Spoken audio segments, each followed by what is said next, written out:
Puji Tuhan, saudara-saudara yang dikasihi. Pada hari ini saya akan berbicara secara khusus.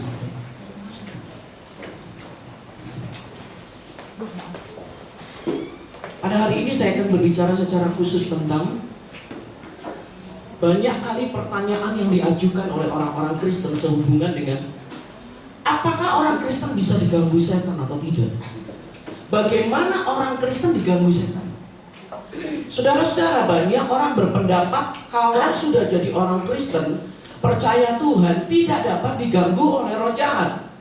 Dengan pemikirannya demikian, bagaimana mungkin setan tinggal di dalam satu tubuh bersama-sama dengan Roh Kudus? Saudara-saudara sekalian lagi pertanyaan ini, bagaimana mungkin setan dapat tinggal di dalam satu tubuh bersama-sama dengan Roh Kudus? Kalau kita berpikir demikian, maka jawaban kita akan berpikir tidak mungkin. Bagaimana satu tubuh ini bisa didiami sekaligus oleh setan dan sekaligus oleh Roh Kudus? Tentu kita akan berkata itu tidak mungkin, karena itu tidak masuk akal. Yang masuk akal adalah satu tubuh hanya didiami atau dikuasai oleh Roh Kudus, atau tubuh itu dikuasai oleh setan.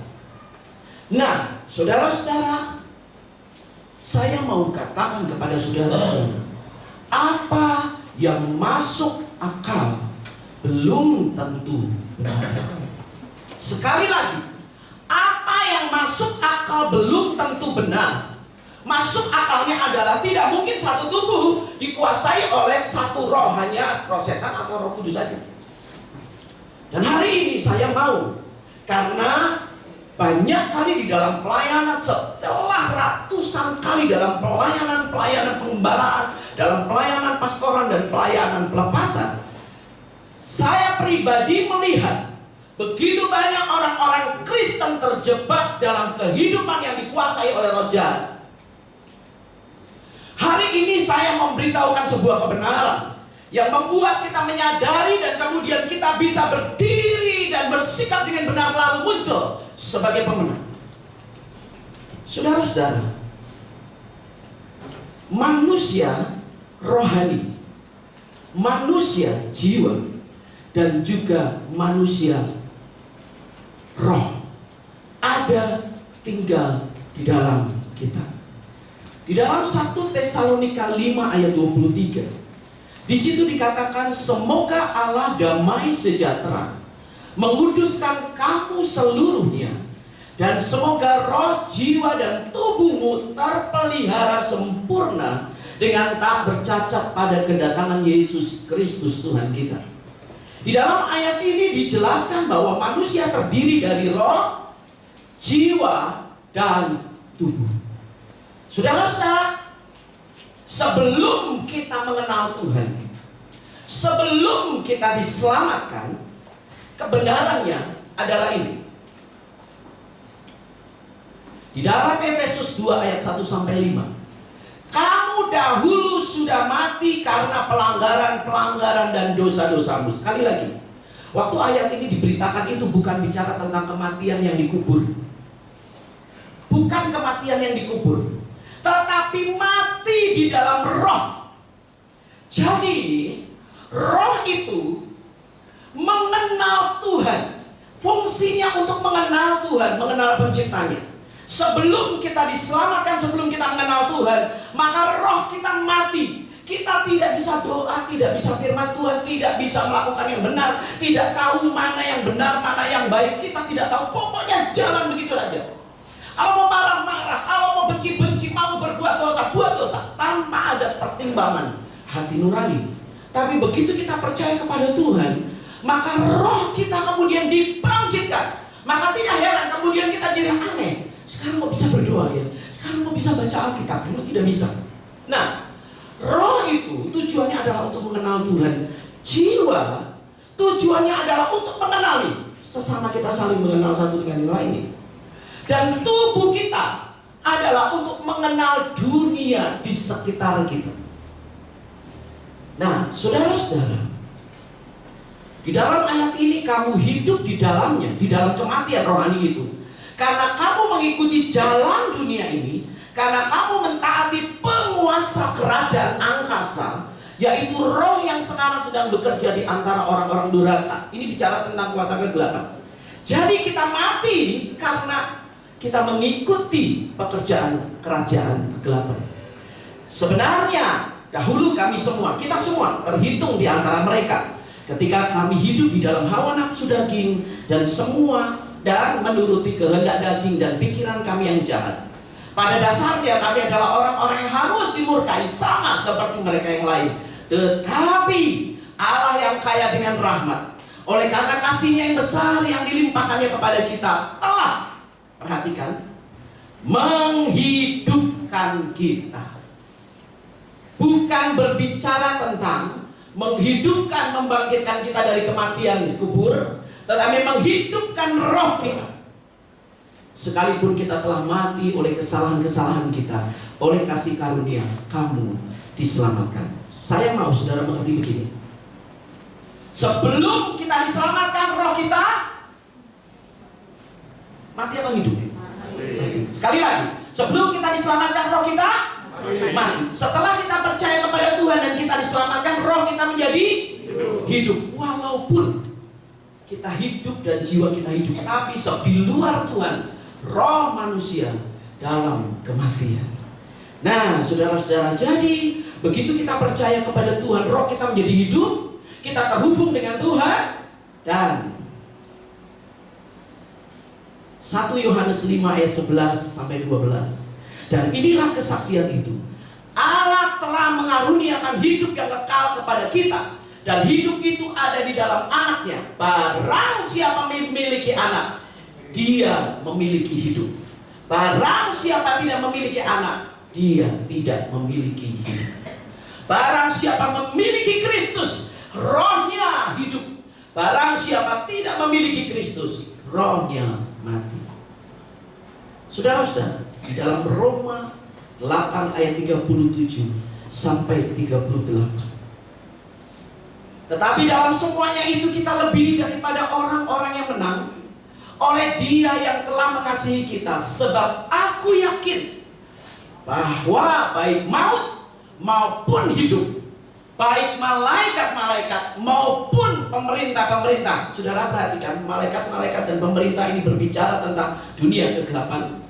Baik yang ada sekarang maupun yang akan datang, atau kuasa-kuasa baik yang di atas maupun yang di bawah, ataupun sesuatu makhluk lain, tidak akan dapat memisahkan kita dari kasih Allah yang ada dalam Kristus Yesus Tuhan kita. Puji Tuhan.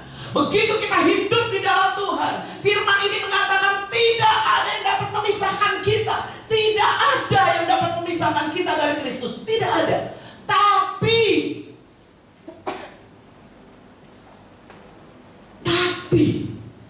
mengapa ada orang Kristen dikuasai oleh setan? Mengapa? Saudara-saudara perhatikan ini benar-benar. Setan, lihat ayat ini ya. Tidak ada makhluk, tidak ada satu kuasa, tidak ada malaikat, tidak ada pemerintahan apapun yang dapat memisahkan kita dari kasih Allah. Perhatikan ayat ini. Ini ayat benar, 100% benar dan tidak perlu diragukan. Tapi kenapa ada orang Kristen bisa terpisah dari Allah gara-gara setan? Saudara perhatikan kalimat saya. Setan tidak dapat menguasai roh kita. Sekali lagi, manusia terdiri dari 3, yaitu tubuh, jiwa, dan roh. Sekali lagi apa? Tubuh, jiwa, dan roh. Roh ini tidak bisa dikuasai oleh setan. Tidak bisa. Roh kita langsung tersambung dengan Tuhan. Tidak bisa. Iblis tidak bisa otak-atik di situ. Tidak bisa.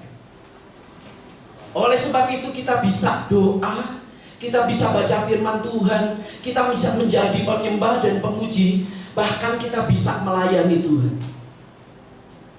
Dia tidak bisa otak-atik bagian roh. Tapi iblis mengganggu di bagian 3 ini, yaitu jiwa dan tubuh. Jadi saudara-saudara, kalau kita sudah bisa doa, sudah diselamatkan, kalau kita sudah bisa baca firman Tuhan, bahkan menjadi pemuji, penyembah dan pelayanan, tidak serta-merta setan mundur begitu saja. Tidak serta-merta setan lari meninggalkan kita karena kita pelayanan.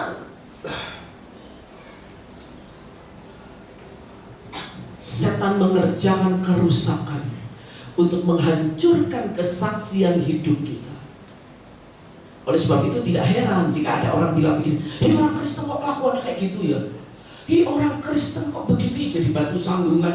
Kan dia tahu firman, memang tahu firman. Kan dia kan rajin doa, memang rajin doa. Kan dia pelayanan, memang pelayanan itu bagian rohani, tapi jiwa dan tubuhnya yang diacak-acak sama setan. Nah, sekarang kalau kita sudah tahu itu dulu, ya, kalau kita sudah tahu bagaimana cara kerja setan, saudara. Bagaimana? Ya, ini saudara harus pelajari supaya saudara bisa mengerti bagaimana caranya menang. Saya mau saudara baca ini bersama-sama. 1, 2, 3. Tetapi mengapa ada orang Kristen menguasai setan? Bagaimana setan bekerja? Setan tidak dapat menguasai roh kita, tetapi dia mengganggu area jiwa dan tubuh kita. Menguasai jiwa manusia. Jiwa ini ada 3: pikiran, perasaan, kehendak. Ayo ucapkan. Dalam jiwa ada 3, yaitu Pikiran, perasaan, kehendak. Dalam jiwa ada 3, yaitu pikiran, perasaan, dan kehendak. Tahap yang pertama, setan mengganggu kita dalam hubungan dengan orang lain melalui pikiran. Efesus 6 ayat 16. Dalam segala keadaan pergunakanlah perisai iman, sebab dengan perisai itu kamu dapat memadamkan semua panah api dari si jahat. Begitu kita memiliki hubungan yang dirusak oleh setan, maka kemudian setan menaruh pikiran, itu orang jahatin kamu, itu orang gak suka sama kamu, itu orang adalah orang yang memanfaatkanmu. Ketika pikiran-pikiran negatif itu mulai masuk, firman Allah katakan, pakai perisai iman. Iman saudara mau gimana? Mau dikalahkan oleh kejahatan atau mau menang?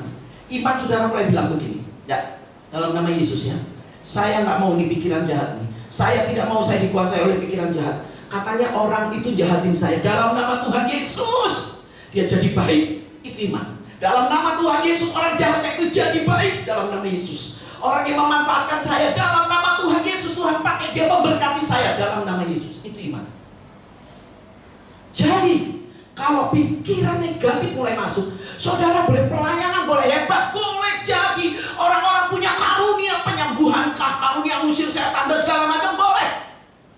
Tapi ingat, kalau pikiran kita didatangi oleh panah api si jahat, langsung gunakan perisai iman. Dan setelah itu, saudara-saudara, kita bisa menjaga hati kita. Tahap yang kedua, kalau pikiran negatif, pikiran prasangka itu tidak kita tamengi, tidak kita jaga dengan perisai, tidak kita lawan, maka dia masuk dalam perasaan kita. Oh, dia memanfaatkannya. Oh, dia jahat sama saya rupanya ya. Oh, dia suka gosip saya di mana-mana ya. Lalu perasaan kita menjadi terluka, menjadi sedih, menjadi kecewa, menjadi pahit, lalu kita benci dan kemudian marah. Dan itulah caranya kerja. Jadi tahap yang pertama dia lewat apa? Pikiran.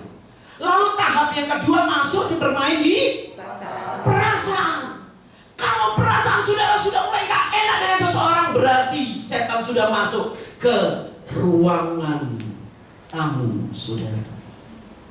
Dia pertama ada di halaman depan rumahmu, Dia sudah masuk di ruang tamu hidupmu. Saudara-saudara, kalau sudah begitu, tidak perlu susah-susah. Percayalah, saudara akan malas ke gereja.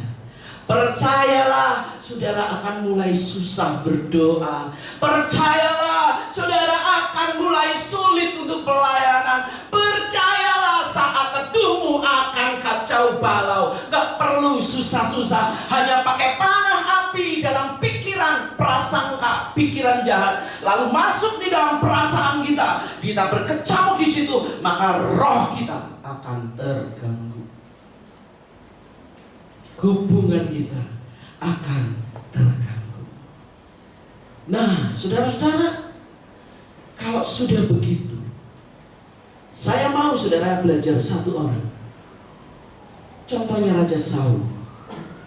Dia seorang dengan pribadi yang pemalu. Raja Saul ini orangnya pemalu sekali. Pemalu, badan gede. Lebih gede dari siapa yang paling gede di sini. Badannya besar. Tapi pemalu dan minder luar biasa. Begitu dia dinobatkan menjadi raja, maka dia punya kemampuan, punya fasilitas, punya otoritas. Dan satu kali ketika dia melakukan kesalahan, maka roh Tuhan mulai mundur daripada Saul. Tidak meninggalkan Saul, tidak, ya, mundur. Lalu Tuhan mengurapi Daud. Ketika dalam situasi pulang dari peperangan, wanita-wanita mulai nyanyi, waduh hebat ya, Saul mengalahkan beribu-ribu, tapi Daud mengalahkan berlangsa-langsa. Saul mengalahkan banyak, tapi Daud lebih banyak lagi. Saul hebat, tapi Daud lebih Superman, lebih hebat. Langsung pikirannya, panah api si jahat bilang, dia mau ambil tahtamu, dia akan mengambil kerajaanmu. Lalu hatinya mulai ada perasaan iri. Mulai hatinya mulai marah. Ini kerajaan saya. Dari situ ada kemarahan. Lalu masuklah kepada pintu yang berikutnya. Sebentar. Kalau saudara baca di dalam 1 Samuel 18 ayat 8 sampai 11, di situ dikatakan roh jahat yang dari Tuhan. Sekali lagi, kalimat itu jangan saudara pahami sebagai Tuhan punya roh jahat. Tidak. Artinya begitu. Tuhan mengizinkan roh jahat bekerja atas Saul karena Saul menyerahkan hatinya dan hidupnya dikuasai oleh roh jahat. Istilahnya gini, kalau anak-anak kita pergi ke sekolah, sekolah punya peraturan bahwa anak-anak harus mengikuti disiplin ilmu sekolah dari jam sekian sampai jam sekian. Anak-anak harus mengikuti, itu wajib. Dengan pakai seragam, dengan mengikuti pelajaran, membawa buku-buku sesuai jadwal dan segala macam peraturannya. Lalu satu saat si ibu bapaknya mau ada jalan-jalan ke Jakarta. Lalu ngajaklah anaknya lagi sekolah ini. Si anak ini bilang gini, mama sama papa mau pergi ke Jakarta. Aku ikut, ya sudah, kamu minta izin aja ke sekolah. Jadi orang tuanya membuat izin. Kami minta izin karena ada acara keluarga. Jadi anak saya Michelle akan pergi ke Jakarta bersama dengan orang tuanya. Saudara, sekolah menetapkan dia harus sekolah. Tetapi orang tuanya atau anak ini memiliki keinginan untuk main di Jakarta. Sekolah mengizinkan. Begitu juga dengan Tuhan. Jadi bukan yang jahatnya sekolah, bukan. Mau anak itu, mau keluarga itu, sekolah mengizinkan. Tuhan tidak punya roh jahat, tetapi Tuhan tahu Saul sudah kalah dalam pikiran, Saul sudah kalah di dalam hatinya, dan roh jahat sudah mulai bekerja di situ. Jadi Tuhan nggak bisa buat apa-apa. Silakan. Jadi hati-hati saudara. Tahap yang ketiga. Kalimat ini tolong baca bersama-sama. 1, 2, 3. Pertama pikiran, lalu perasaan, maka kemudian iblis menguasai kehendak atau keinginan manusia. Saul setelah pikirannya dikuasai, hatinya dikuasai, perasaannya, kemudian dia punya keinginan untuk membunuh Daud. menyingkirkan Daud dari hidupnya. Sebagai seorang raja, Saul punya kemampuan itu. Saudara-saudara yang kekasih, akhirnya Saul dirasuk oleh setan. Ada 3 tahap, saudara perhatikan. Saya mau saudara serius dengan ini. Ada 3 tahap orang kerasukan setan. Tahap yang pertama adalah kehadiran. Oleh sebab itu, jika saudara-saudara bisa dengar-dengar, bisa lihat-lihat, bisa cium bau kehadiran kegelapan, bisa merasakan hadir kegelapan, hati-hati, itu tahap pertama. Kehadiran, menyadari kehadirannya. Lalu yang kedua, dia akan masuk kepada penderitaan. Orang itu akan merasa menderita, gak bisa tidur karena mimpi buruk. Lalu dia merasa seperti pundaknya panas. Lalu dia mulai merasa sakit, tubuhnya lemah. Nanti ada saatnya tiba-tiba dia tidak sadar, lalu dilempar sana, dibuang apa seperti tubuhnya dilempar sana, lempar sini. Itu sudah pada tahap penderitaan. Biasanya orang kesurupan pada tahap ini ketahuan. Kesana kemari, bengong, ngomong ngacok sendirian. Saya nggak suka begini, saya nggak suka, tapi dia nggak bisa kuasai. Itu penderitaan. Lalu tahap yang ketiga, ketika dia bilang dia menyerahkan tubuhnya, sudah tidak ada kemampuan untuk melawan, karena tidak ada pertolongan. Sudah dibawa ke sana tetap kesetanan, dibawa ke situ diobati tetap aja kesurupan, dibawa ke sana akhirnya nyerah. Dan proses itu lama-lama membuat dia depresi, gila, dan banyak yang meninggal muda. Itu tahap dari orang kesurupan. Nah, hati-hati saudara-saudara. Saul kemudian mengalami proses di mana dia dirasuk oleh setan. Padahal dia orang yang diurapi oleh Allah. Hati-hati saudara. Saya mau kita serius dengan ini. Jadi jangan saudara pikir bahwa oh kalau saya sudah pelayanan saya bebas dari setan. Tidak. Rohmu memang terhubung dengan Tuhan. Tetapi di area mana dia bekerja? Di pikiran, di perasaan, dan kemudian saudara-saudara, kita bisa melakukan keinginannya. Lalu bagaimana setan berkuasa lagi di atas kehidupan manusia? Melalui tubuh manusia. Tadi jiwa ya, yang pertama jiwa, yang kedua melalui tubuh, melalui sakit penyakit. Ayub 2 ayat 7-8. Kemudian iblis pergi dari hadapan Tuhan. Lalu ditimpanya Ayub dengan bara yang busuk dari telapak kakinya sampai ke batu kepalanya. Lalu Ayub mengambil seping beling untuk menggaruk-garuk badannya sambil duduk di tengah-tengah api. Saudara, satu saat ketika Roh Kudus bicara dengan saya, berkata demikian, lihat tanda-tanda iblis bekerja dalam diri seseorang. Buka di kitab Ayub. Dan saya mulai mempelajari kitab Ayub dari pasal pertama sampai kepada pasal terakhir. Saya mulai melihat, oh cara-cara dia habisin hidup orang, itu cara-caranya begini. Bisik-bisik di tengah malam, Ayub bisa mendengar suara-suara gelap. Itu ketika dia sedang diganggu oleh roh jahat dan tubuhnya. Saudara ingat ya, Ayub hubungannya dengan Tuhan baik. Ayub hubungannya dengan istri dan anak-anaknya baik.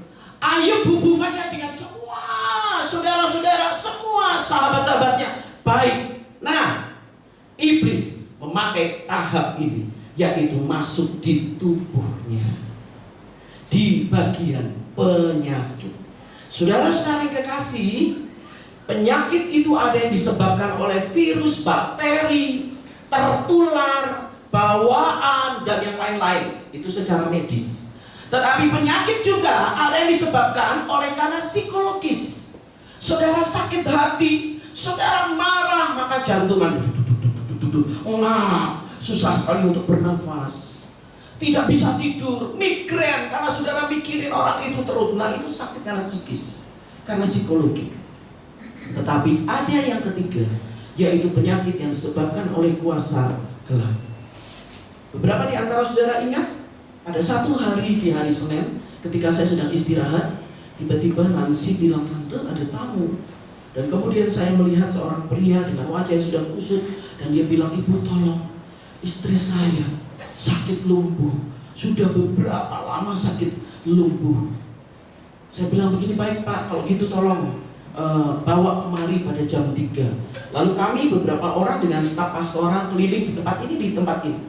Dia dibopong keluar dari mobil dalam keadaan lumpuh, dibopong oleh beberapa saudaranya, dibopong dibawa masuk. Dan ketika kami mulai berdoa dalam nama Tuhan Yesus, menyanyikan lagu pujian, apa yang terjadi saudara? Tiba-tiba Roh Kudus berkata, "Suruh dia berdiri." Langsung saya bilang, "Ibu berdiri, Bu, berdiri dalam nama Yesus." Semua lihat tuh, suruh berdiri. Saya bilang, "Berdiri dalam nama Yesus." Lalu dia mulai tekuk kakinya. Dia tekuk kakinya, lalu dia angkat badan, dia langsung berdiri. Lalu dia berdiri, berlari-lari di sini. Semua keluarga yang bawa bengong loh. Ke kamar mandi aja di rumah dia nggak bisa. Kenapa sekarang yang lumpuh berbulan-bulan bisa berdiri? Lari-lari, saudara. Waduh, dia senangnya luar biasa. Dia lompat-lompat. Saya sendiri juga heran. Itu penyakit yang disebabkan oleh kuasa kegelapan. Jika dia tidak ditangani, maka dia akan terus lumpuh, saudara. Jadi, kalau saudara sakit, perhatikan sungguh. Jangan, saya pernah bilang kepada saudara, kalau saudara sakit, jangan menyerah dengan penyakit. Kalaupun tanda-tanda medis mengatakan bahwa nggak ada harapan, kalau Tuhan belum beritahu kepadamu bahwa tugasmu sudah selesai, jangan menyerah dengan kematian. Jangan menyerah. Terus dalam nama Yesus lawan itu penyakit. Karena hidup kita harus menjalani dan mengakhiri tugas kita sampai selesai. Jadi iblis bekerja di area sakit penyakit. Hari ini jika saudara punya sakit penyakit, mulai tanya sama Tuhan, "Ini dari mana Tuhan? Apakah ini memang secara medis karena saya tertular, karena virus, bakteri, ataukah karena memang bawaan, atau secara psikologis? Saya sedang marah dengan orang, saya sedang pikiran, selesaikan. Atau saudara punya sesuatu yang tanpa disadari iblis bekerja." Beberapa orang di dalam pelayanan pelepasan, ketika ditelusuri, kok ya semua sakitnya meninggal, kanker. Iya sih, boleh. Oh, kanker itu sakit turunan. Tapi saya nggak pernah ya dengar dokter berkata bahwa kanker itu sakit keturunan. Nggak pernah bilang begitu. Semua manusia memiliki benih kanker di dalamnya.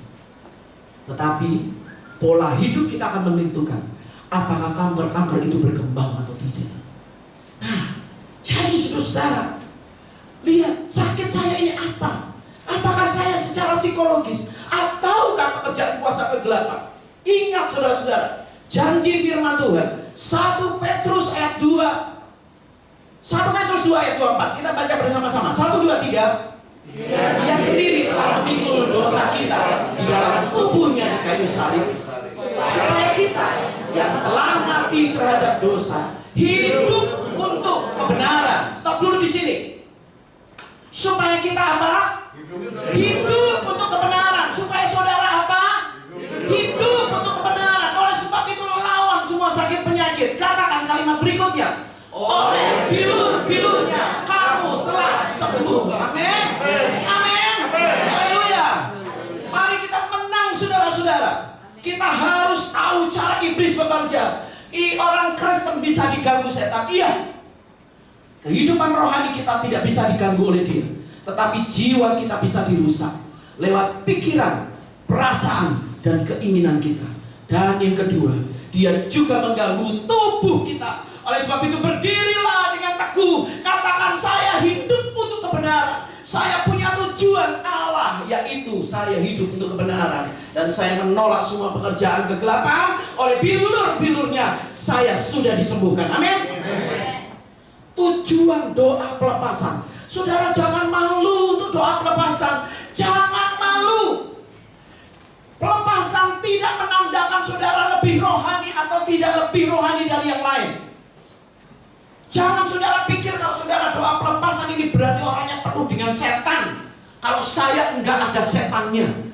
Aduh, itu sudah salah saudara.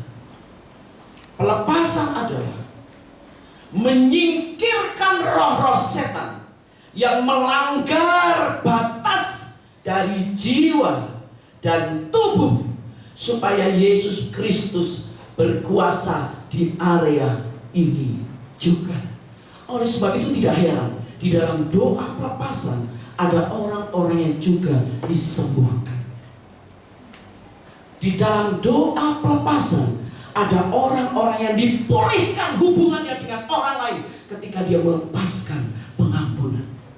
Dan ketika itu maka iblis dicabut hak kuasanya atas jiwa seseorang dan atas tubuh seseorang. Itu doa pelepasan. Jadi saudara-saudara, kalau hari ini saudara bilang, ya saya ini belum doa pelepasan, gak usah malu, gak usah merasa, aduh saya kan sudah pelayanan.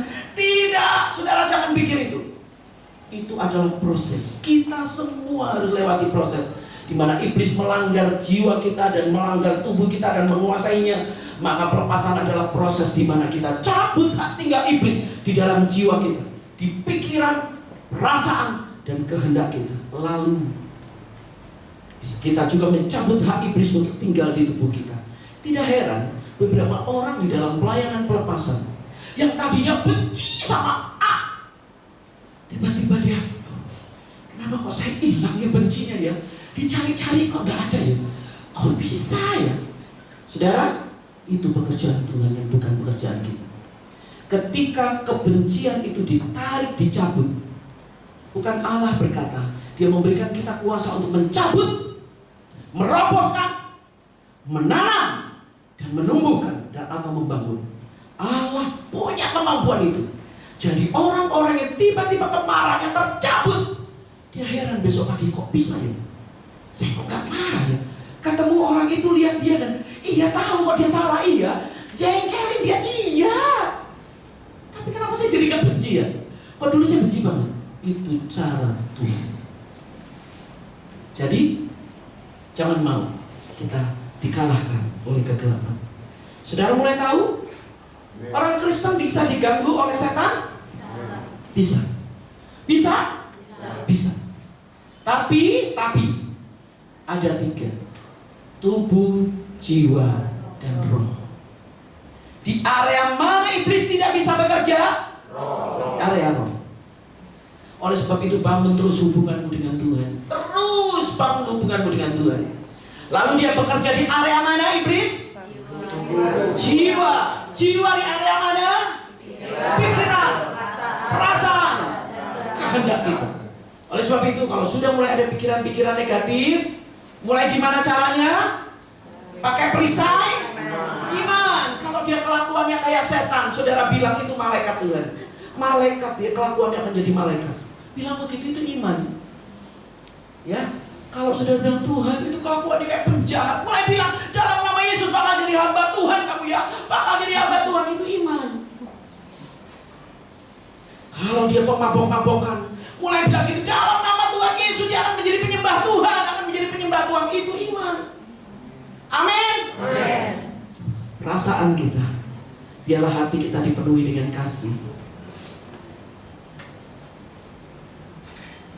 Dan berdirilah dengan iman untuk semua kesembuhan penyakit kita, supaya Tuhan dapat memakai hidup kita menjadi berkat bagi banyak orang. Menjadi berkat karena kita melakukan kebenaran. Jadi sekarang jangan bilang begini lagi ya. Mulai lihat kanan kiri dan bilang, jangan bilang begini ya, kan kamu tahu kebenaran, kan kamu udah pelayanan, kok kelakuanmu kayak gitu loh. Jangan bilang begitu. Karena kalau saudara ngomong begitu berarti saudara sedang ngomong diri sendiri. Karena kita tidak bebas dari gangguan setan. Ya, Tuhan mau supaya kita menang. Amin.